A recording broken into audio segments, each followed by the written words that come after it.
Now start. Next lecture. Interconversion of Fisher into Sahas. Sahas into flying waves. Flying waves into Newman projection formula. उसको भी आज हम लोग सब इसको समाप्त कर देंगे। तो इसका मतलब यह हो गया, अगर आगे हम बढ़ते हैं, ये दिमाग में रहे, इंटर कन्वर्जन ऑफ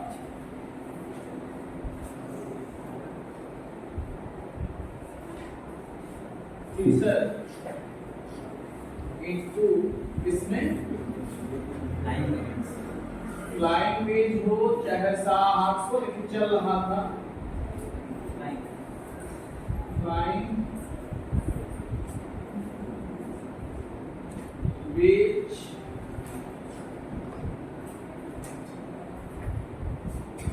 इसको भी आप काउंट करके चलेंगे। छोड़ इसलिए नहीं रहे हैं क्योंकि ये समाप्त कर न्यूमैन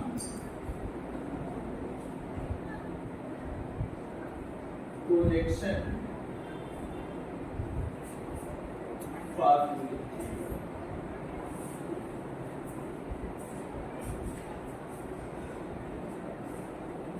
इस बार हम कम से कम 2 एसिमेट्रिक कार्बन वाले को आएंगे, बाकी देखा जाएगा कैसे होगा। सपोज दैट यहाँ पर हम लेके चलते हैं कोई एक अपना, आप मान के चल सकते हैं A B E D F G. अब तो कोई प्रॉब्लम है नहीं, हर आइटम को आइसोलेट कर लिया जाएगा। ये आपका जो होगा वो क्या होगा, फिशर, क्योंकि फिशर का फ्लाइंग वेज में जाएंगे तो भी ये 3D होगा। फिशर ही केवल 2D है आपका। साहस में जाएंगे तो साहस भी क्या होगा, 3D ही होगा। लेकिन इसमें कौन प्लेनर है, कौन कौन से स्ट्रक्चर प्लेनर हैं, 2D प्लेनर है। ये क्या है, नॉन प्लेनर है। ये भी क्या है, नॉन प्लेनर। ये प्लेनर दिखता है, ये दिमाग में रखना है कि ये प्लेनर दिखेगा। कैसे दिखेगा, कि हम जब ड्रा करेंगे तब अपने आप आ जाएगा।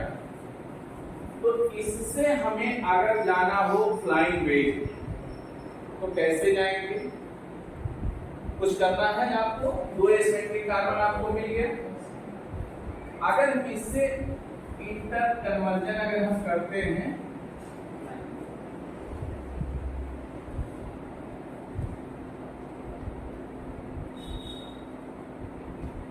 इनको किसमें, फ्लाइंग वेज,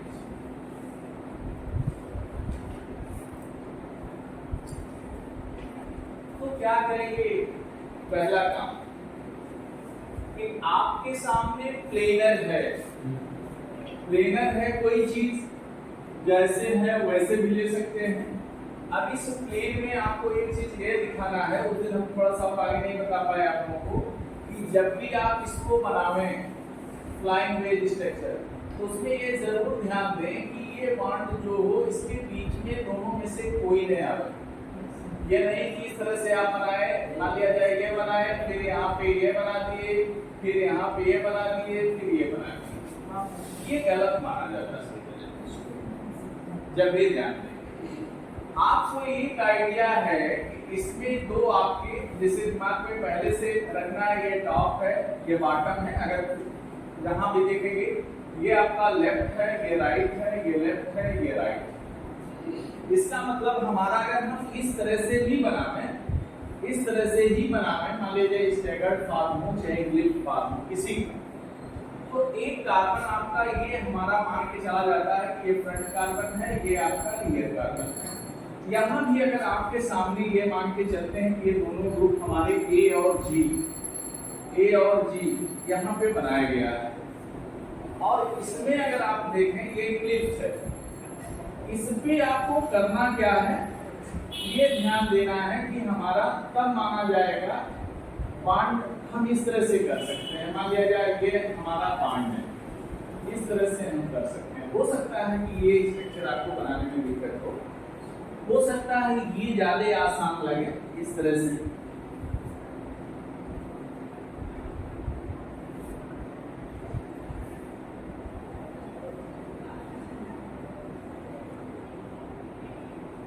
ऐसे भी हो सकता है, एक स्ट्रक्चर और बना सकते हैं, ऐसे भी दिया हो। इसमें बनाने की कोई जरूरत नहीं कि पेपर में कैसे दिया है, इस तरह से दिया है। प्रोबेबिलिटी केवल देखना है।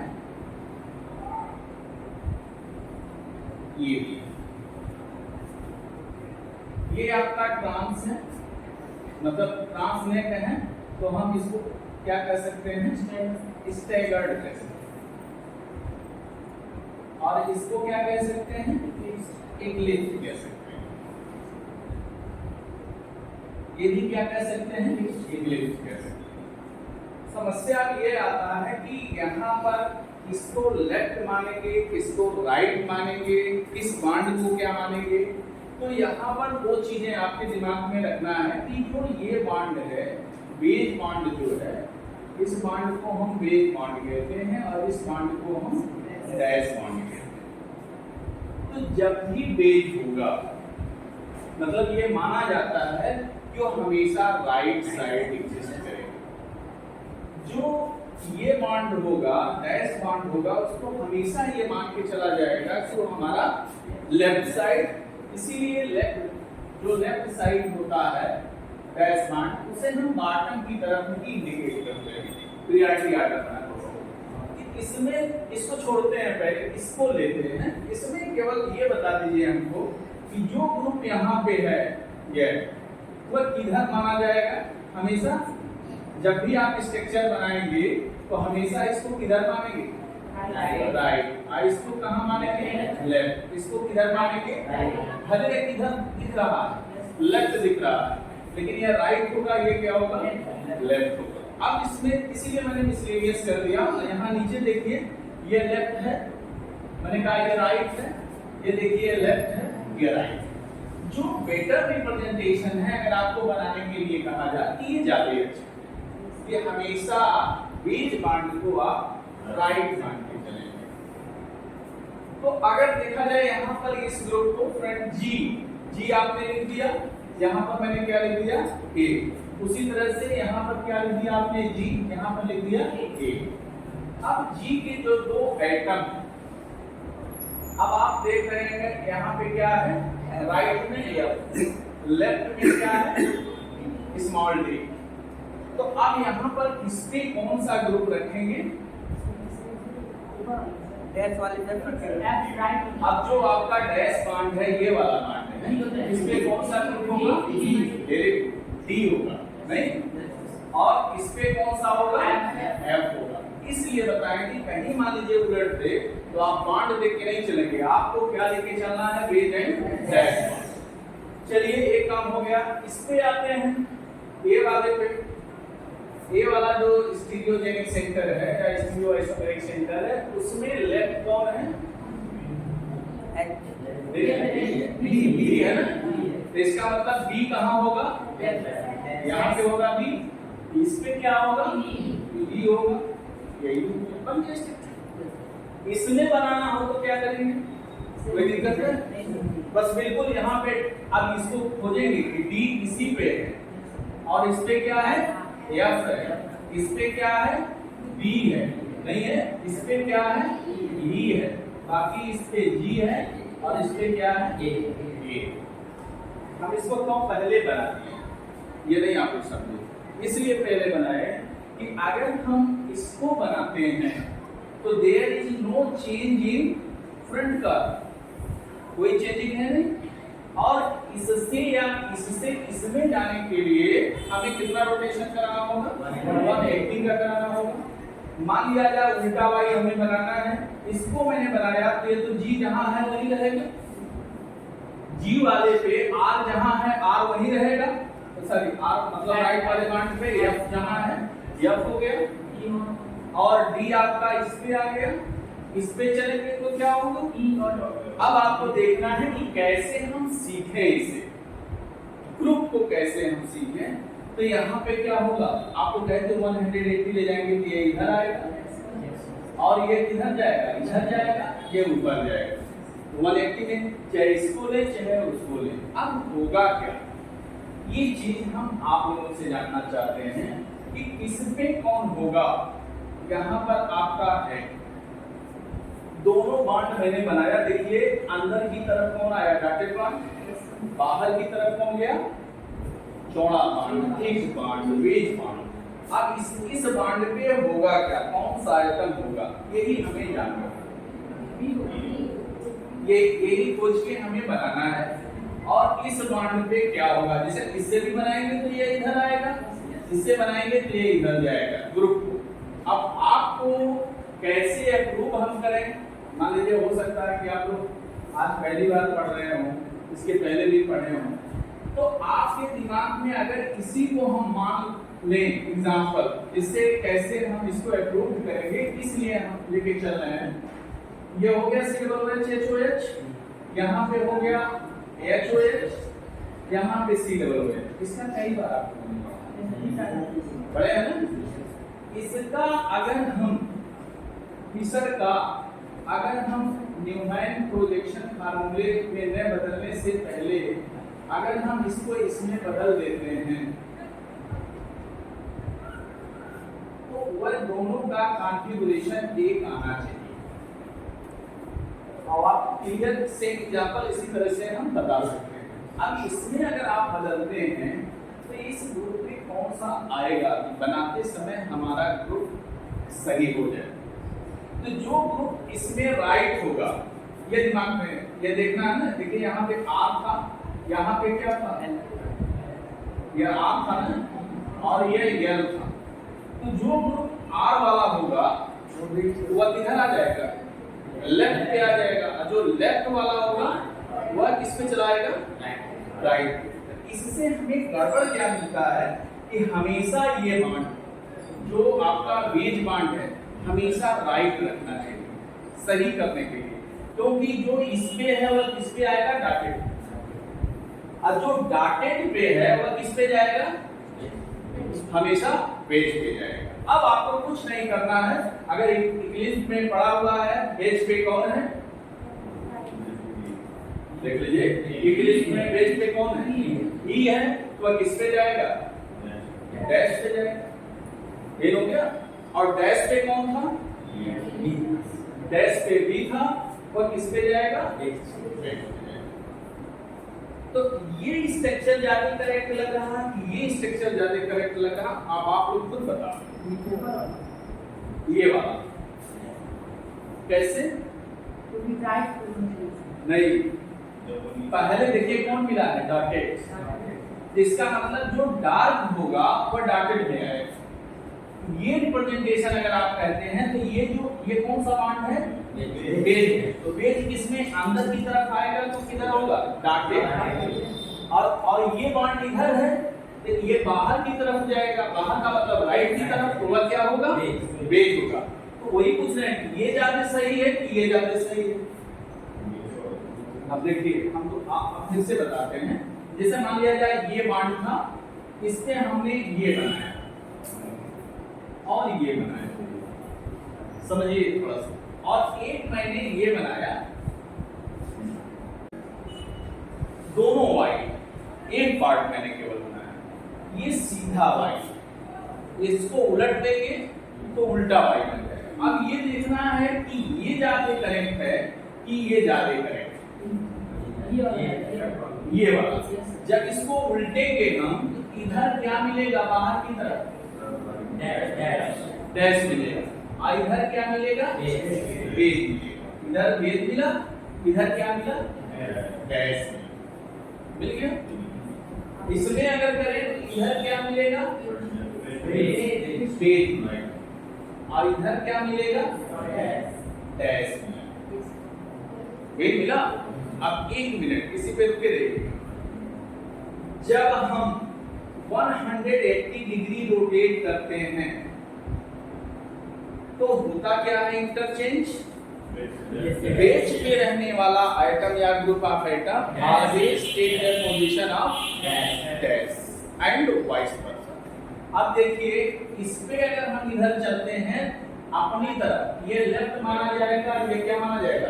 राइट। लेफ्ट हमेशा क्या होता है? डेस्क। राइट हमेशा क्या होता है? बेंच।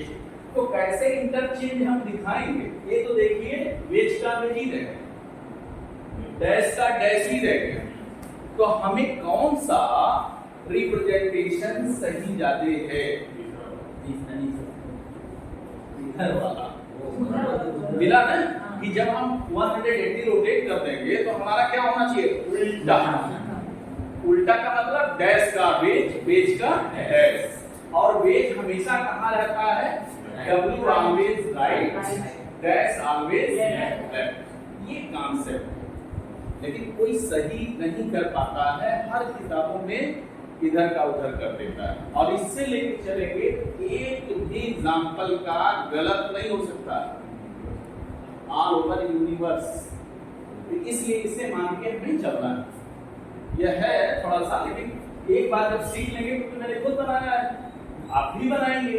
एक बार जान लेंगे तो दोबारा गलती नहीं होगी, और गलती नहीं होगी इसका कॉन्फ़िगरेशन भी गलत नहीं होगा। नहीं गलत हो गया तो सब प्रॉब्लम, इसमें कोई डाउट हो तो बताइए। तो ये हम लोगों का एक सबसे ज्यादा इंपॉर्टेंट था। अब इसी को हम ले चलेंगे किसमें? न्यूमैन।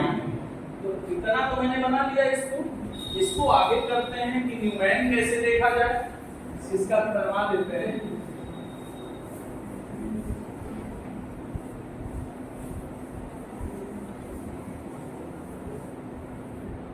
जो फिशर होगा उसे हम क्या मानते हैं? Always equilibrium. ये हमारा स्टेगर है।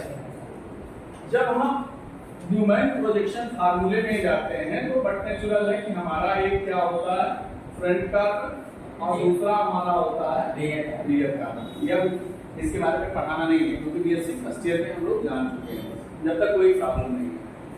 इसमें दो स्टीरियो आइसोमेरिक सेंटर हैं। एक कार्बन यह है जो पॉइंट से इंडिकेट किया गया है, दूसरा कार्बन जो है हमारा यह है जिसे हम किससे इंडिकेट कर रहे हैं? सर्किल से, स्फीयर से।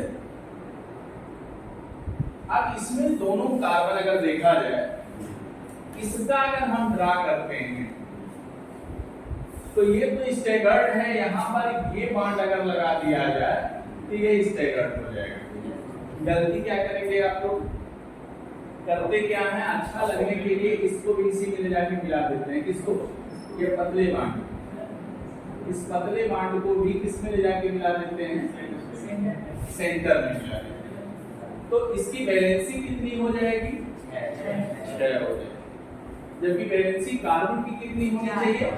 4। इसके बीच में और इसके बीच में बॉन्ड है,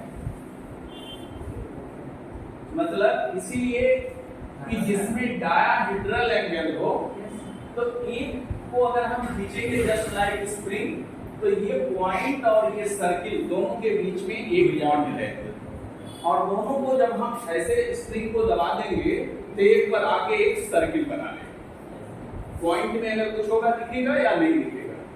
अब हम इसे अगर देखें, ये हमारा अगर मान लिया जाए यहाँ पे माने थे ये फ्रंट कार्बन है, सपोज दैट इसी को फ्रंट मानते हैं, तो यहाँ पे क्या है? COO। इसको देखेंगे तो COOH की जगह पे हमने क्या लिखा है? G लिखा। इसलिए मैंने सबको डिफरेंट किया, पता नहीं जो ग्रुप सेम होते हैं तो लोग बना लेते हैं। दूसरा क्या है? G वाले एसिमेट्रिक कार्बन पर एक तरफ D है, एक तरफ F। तो आपको फिर वही काम देखना है, राइट कौन है, लेफ्ट कौन है। और इसमें क्या आप इसी को कंसीडर करेंगे? अगर इससे देखना हो तो जो डार्क बॉन्ड होगा वो राइट होगा। इसका मतलब राइट पे क्या इसके होगा?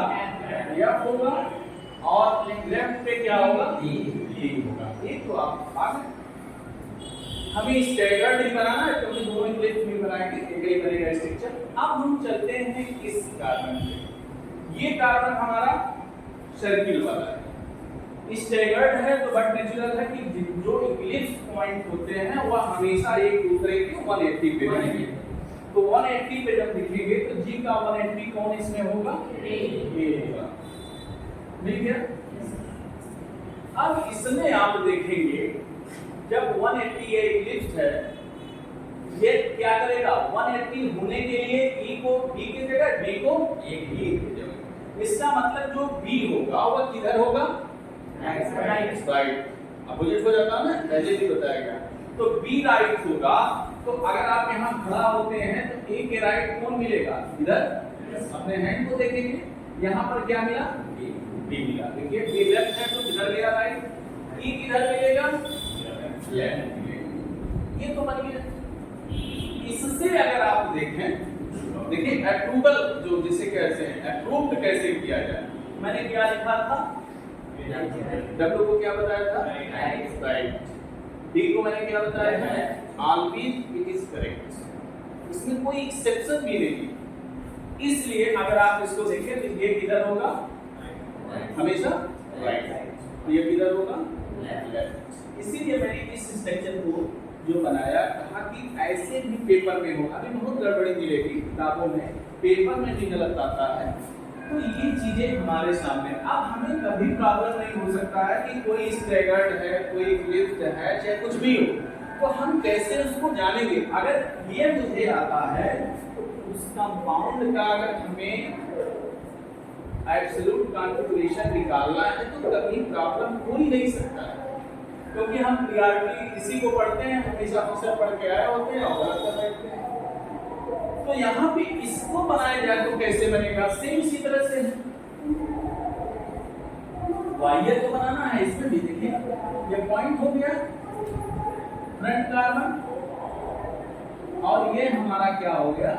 Rear carbon. फ्रंट कार्बन पे देखिए इसको भी मिलाते हैं आपको। यहाँ पे क्या है? जी। आपने बनाया जी, ये तो आपका बना स्टैगर, और ये हम बनाने जा रहे हैं इक्लिप्स। अब यहाँ पे हम जो काम करने जा रहे हैं, जी एफ डी। एफ किधर है? राइट है। डी किधर है? लेफ्ट है। अब जो हमारा स्टैगर्ड बॉन्ड है, जी की स्टैगर्ड कौन सा है? What is the staggered of जी? ए। इसका मतलब जी के नीचे कौन होगा? ए। मिल गया ना आपको? तो नीचे का मतलब इसको तोड़ तो पाएंगे नहीं, तो आपने देखा सिंपलिसिटी हम यहीं से ऐसे कर देते हैं, ऐसे बना देते हैं। यहाँ पे आ गया जिसे दिखे, दिखने के लिए। अब जो मैंने कल पढ़ाया था कि किसका कौन इक्लिप्स है, उसी के नीचे वो मिलेगा।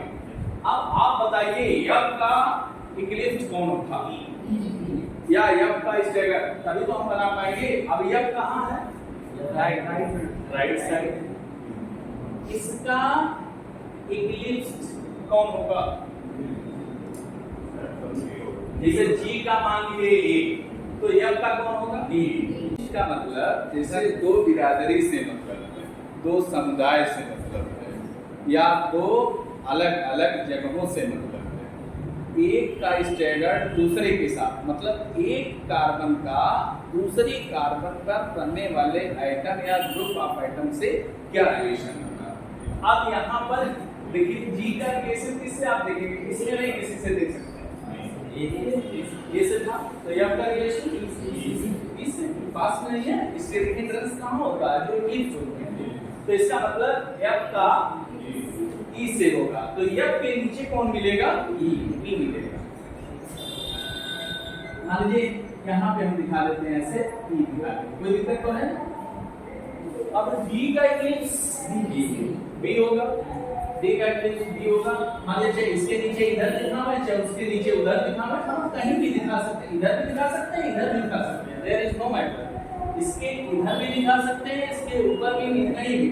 इसका इक्लिप्स क्या हो गया? बी। बी का इक्लिप्स कौन होगा? ये बी का ये होगा। जो स्ट्रक्चर बना, कोई घबराने की बात नहीं। इस स्ट्रक्चर को जो ये इक्लिप्स बना, अगर इसको 180 डिग्री हम रोटेट कर रहे हैं। इसको मत देखिएगा, इसको देखेंगे तो ये कंफ्यूजन होगा, आपको सब आ गया। तो उसे कहते हैं ईगो। तो वहां ईगोइस्ट नहीं होना है। यहाँ देखना हो सकता है गलत हो सकता है भाई, मे भी हम लोग गलत कर सकते हैं। अब हमें क्या करना है कि अगर इस इक्लिप्स से हम इस स्टैगर्ड में जाएंगे तो हमें कितना रोटेट करना पड़ेगा, 180। तो जो नीचे वाला ग्रुप है वो ठीक उसके स्ट्रेट लाइन में होगा ना 180। इसका मतलब ये देखना है हमें कि इसके नीचे कौन था, जो इसके नीचे था ठीक 180 पे आएगा तो कहां आना चाहिए, यहाँ ये आना चाहिए। इसके नीचे जो था मतलब जो भी ग्रुप था वो ठीक इसके 180 पे आना चाहिए, यहाँ करेंगे क्या, इस पे थोड़ी मिलाएंगे। और जो इसके 180 पे होगा, जो इसके नीचे होगा, ठीक कहां जाएगा, जगह कहां है, ऊपर है, यही डायरेक्शन है, ये डायरेक्शंस, ये बारीकियां हैं हम लोगों की। अब यहां से जो बनेगा इस स्ट्रक्चर को देखिए, इसमें आया कि नहीं आया। इक्लिप्स साहर्स का न्यूमैन का स्टैगर्ड न्यूमैन करेक्ट आया कि नहीं, क्योंकि हम लोगों ने इसको इससे लेके चले थे, इसको हम लोगों ने इससे लेके चले, दोनों स्ट्रक्चर आपके क्या हो गए, एक स्टैगर्ड होगा, दूसरा।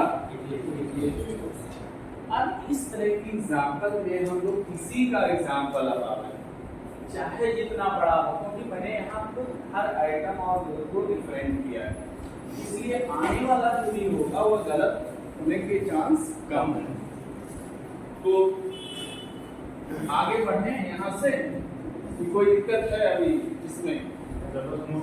हाँ, नोट तो जरूरी है, क्योंकि बनाए रहेंगे तो इस तरह से आप जान जाएंगे। जो मैं एरो बना रहा हूँ उस एरो को ही कंसीडर करके चलें कि जब भूले होगा, अभी कोई ऐसी बात नहीं है कि हम तुरंत भूल नहीं पावे, लेकिन कभी कभी भूल जाता है। जब भूलता है तो उसे आप एक बार जब देखेंगे तो वह चीजें क्लियर हो जाएंगी।